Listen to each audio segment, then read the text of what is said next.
I just got here from Salt Lake City, Utah. And, yes. And I am a Mormon. And that's why I smile like this. I'm also a gay Mormon, which I think makes me an oxymormon. Now, I thought it was really important to prove to myself and to my wife that I was straight. So at 27, I went out and bought my first Playboy magazine. And there I am, masturbating to this voluptuous brunette in the centerfold, and bingo! 72 hours later, I proved it.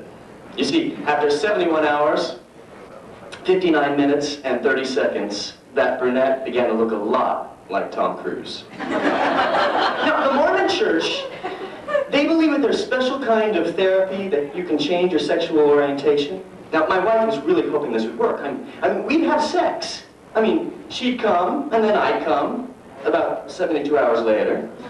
I mean, she was long gone by then. I mean, she had a job. So I decided to do whatever this specialist would tell me to do, because it seemed to work for Donny Osmond.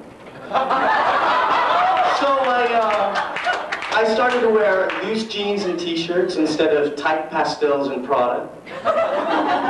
I started to work out with the jock Mormon husbands instead of swapping recipes with their wives after church.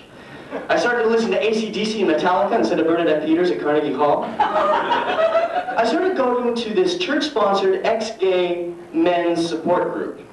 All these married men overcoming their same-sex attraction together. I never missed a meeting. And the funny thing is, we started acting more straight than the straights. So I was a waiter, and I try out my new masculinity on my tables. So I'd walk up and I'd go, dudes, we got some awesome features tonight. My favorite appetizer is the Bella Napoli, the Italian nachos, their pasta chips, fried light and crispy, smothered with an Asiago cream sauce. With mozzarella cheese, ground Italian sausage, diced tomatoes, green onions, black olives, banana peppers, and it's all garnished with... It's all garnished with parsley, dude. I couldn't take it anymore. I was turning into this homophobic homosexual. And it was still taking me 72 hours. So I finally decided to come out of the closet. Now when I did, the church called me in for this special meeting. So I walk into this room, and there must have been, I don't know, 20 men, all in dark suits, white shirts, and power ties. They all stood up, and they led me to the head of this enormous oak table. I was getting really turned on. But instead of dropping their pants, they dropped me.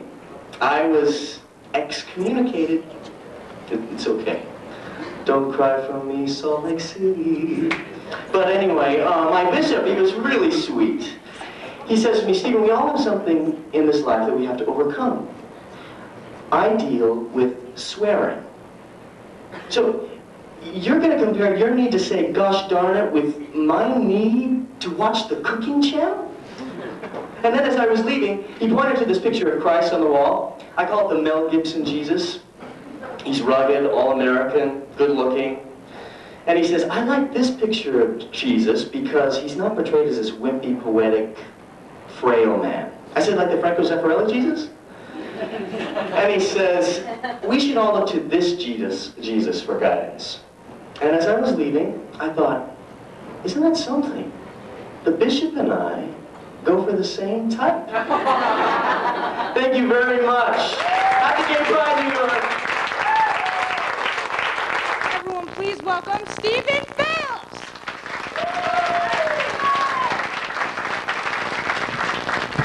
Oh, hi. Wow. Oh, gee, I just got here from Salt Lake City, Utah. Yeah, the Jazz. Woo, go Jazz. And yes, I am a Mormon, and that's why I smile like this. I'm also a gay Mormon,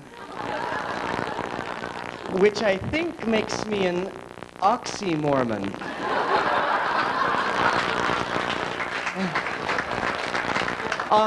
I only recently came out of the closet, and I have to tell you, there are really a lot of things about straight life that I miss.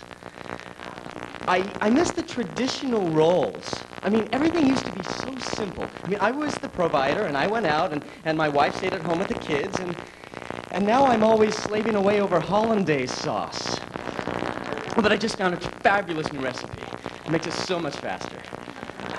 See me after the show. Anyone drinking beer here tonight? Yeah, well, you know what? I miss beer.